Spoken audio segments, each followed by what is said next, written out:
High বন্ধুরা, সবাই কেমন আছেন? আশা করি খুবই ভালো আছেন।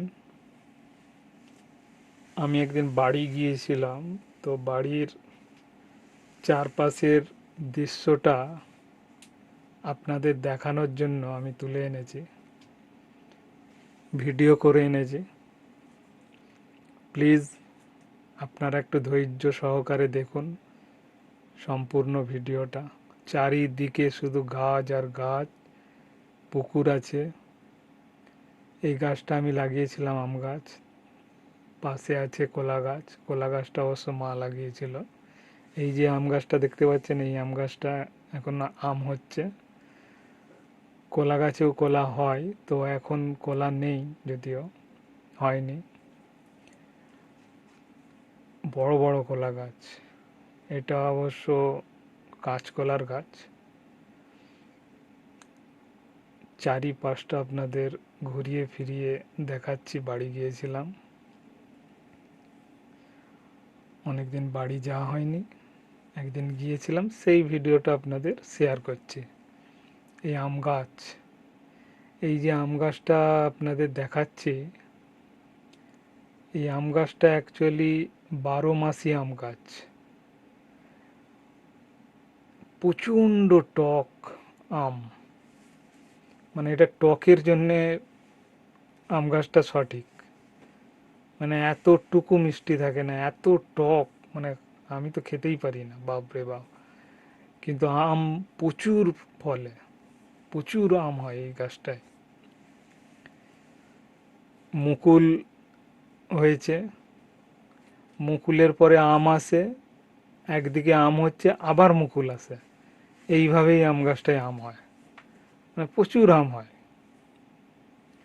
এক সাইডটা মুকুল হচ্ছে আর এক সাইডে আম, বড় বড় আম আছে, এই টাইপের। আর একটা আম গাছ এই একই সঙ্গে লাগিয়েছিলাম, তো সেই আম গাছটা মরে গেছে, সেইটা হয়নি। ওই ধারের দিকে লাগিয়েছিলাম, সেটা হয়নি। পেয়ারা গাছ এনে লাগিয়েছিলাম, আম গাছ, আর এটা হলো জামরুল গাছ। এই যে জামরুল গাছটা দেখতে পাচ্ছেন, এটা জামরুল গাছ। জামরুল গাছটাও বিরাট হয়ে গেছে, প্রচুর জামরুল হয়, মিষ্টিও আছে জামরুলটা। আর এই যে কলা গাছ, লম্বা লম্বা কলা গাছ, কাঁচকলার গাছ এটা। এই চারপাশটা ঘুরিয়ে ফিরিয়ে আপনাদের দেখাচ্ছি, জানি না কেমন লাগবে, তবে একদম প্রত্যন্ত গ্রামের ভিডিও এটা, সেইটাই আপনাদের দেখাচ্ছি।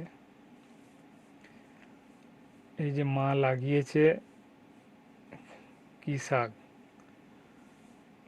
কি শাক লাগিয়েছে এটা।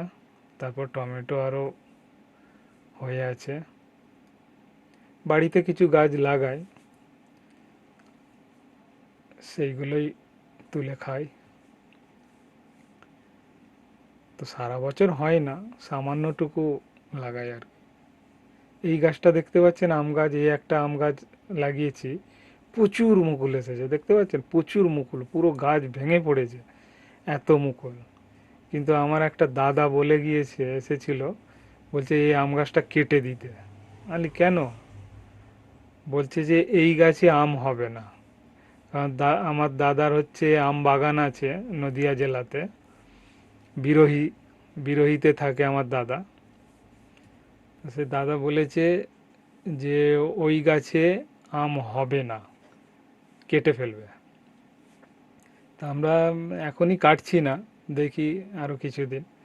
দাদার অভিজ্ঞতা আছে বলে গেছে, কারণ দাদা হচ্ছে আম বাগান নেই ওই বিরোহীতে, সেই জন্য অনেক অভিজ্ঞতা আছে তার, সেই পরিপ্রেক্ষিতেই বলেছে। আর এটা ঝাউ গাছ, দেখুন এই ঝাউ গাছটা আমি লাগিয়েছিলাম, একটা ছোট্ট চারা এনেছিলাম, ওই 1 চাকর হবে একটা চারা এনেছিলাম, সেই চারাটা এত বড় হয়ে গেছে। তারপরে বাড়ির এই যে চারপাশের দৃশ্যটা আপনাদের দেখাচ্ছি, সামনেটাও দেখাচ্ছি, দেখুন এই যে লেবু গাছ, এই লেবু গাছটাও আমি লাগিয়েছি, এই যে লেবু ধরেছে। তা বাড়িতে খুব কম যাওয়া হয়, সেই জন্য যত্ন অতটা হয় না, মাও করে, জল টল দেয়, কিন্তু বাড়িতে থাকলে নিয়মিত একটা যেমন যত্ন নেওয়া হয় সেটা হয়তো হচ্ছে না। তবুও মা দেয়, ভাইয়ের বউ আছে, জল দেয়। তারপরে এই যে বাঁশ বাগান দেখুন, চার পাঁচটায় আমাদের বাড়ির চারপাশে শুধু বাঁশ গাছে ভরা, যেদিকেই দেখবে বাঁশ গাছ। এইগুলো একটা বিরক্তকর, বাড়ির চারপাশে বাঁশ গাছ হলে সত্যি বিরক্তকর লাগে।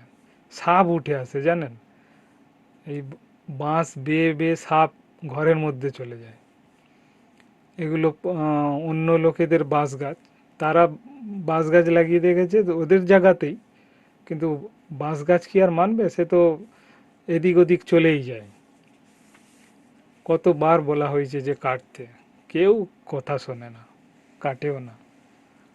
যে যার মতো হয়ে আছে, ওই জানলা কপাটে লাগছে ঝড়ের সময়, বলে কি বোঝানো যাচ্ছে না। তবে এই কি গাছ এটা, সর্ষে গাছ তো নয়, কি গাছ মা লাগিয়েছে, তা বেগুন গাছ লাগিয়েছে, বেগুন হয়। তবে কুমড়ো গাছ লাগিয়েছে, ওদিকে লাউ গাছও লাগিয়েছে, যেগুলো হয় মোটামুটি হয়ে যায়। তো বাজার করতে হয়, এই যে কুমড়ো হয়েছে, ছোট্ট কুমড়ো হয়েছে, দেখেছেন, বাজার করতে তো হয়, এই টুকিটাকি চলে যায় আর কি। এটা হলো বেদানা গাছ, এটা এখানে হয়েইছে, বীজ থেকে হয়েছে বেদানা গাছ, কেউ লাগায়নি। বেদানা এখনো হয় না এতে, যদিও। ধন্যবাদ সম্পূর্ণ ভিডিওটা দেখার জন্যে, আপনাদের অসংখ্য অসংখ্য ধন্যবাদ। আপনারা খুব ভালো থাকবেন, সবাইকে মন থেকে অসংখ্য ধন্যবাদ। বাই।